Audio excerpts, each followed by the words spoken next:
So recently you've probably heard of Benson Boone, a musician who loves mustaches, high-pitched vocals and of course backflips. Or if you don't know of him directly, you will have certainly heard the words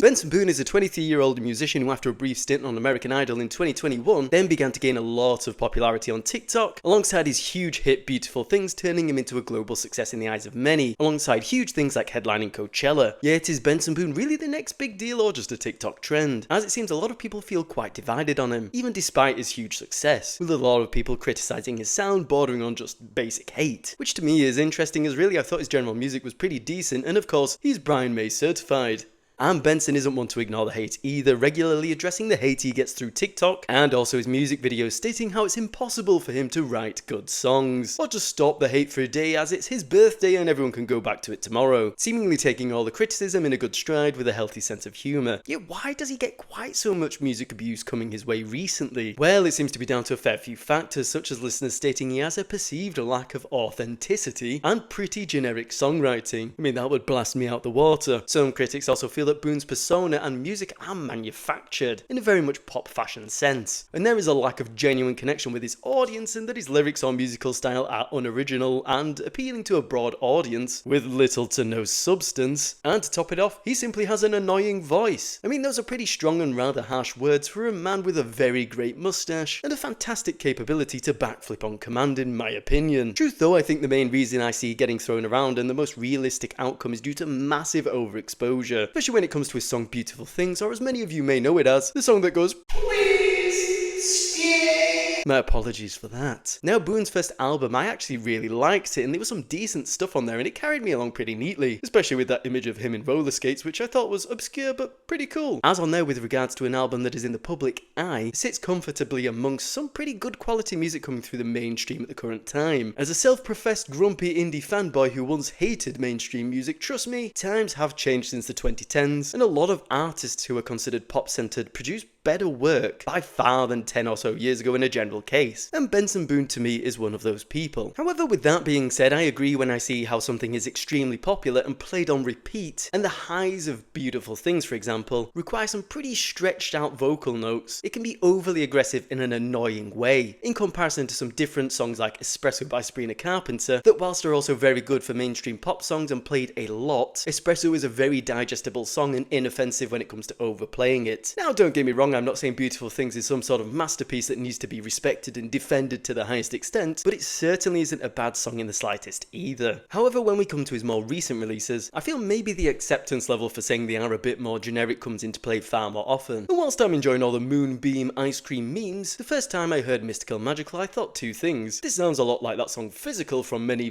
years ago, and also, I don't like this song. Yet somehow also the more I've heard it, the more it has grown on me.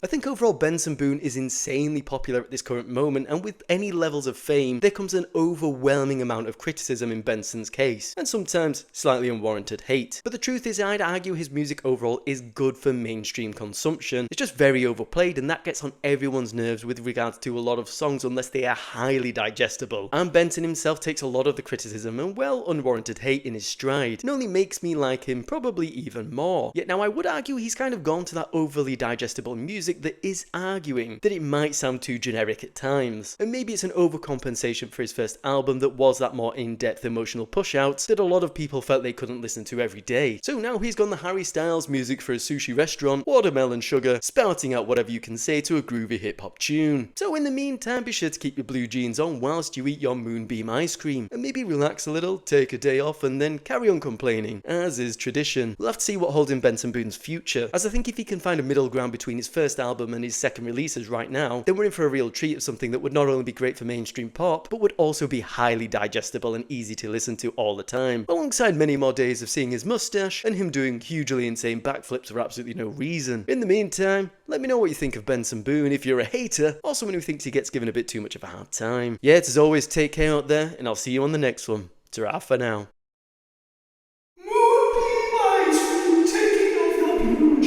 As always, if you're new here, feel free to like and subscribe. And on that note, I think I'll say ta-ra for now, and I'll see you later.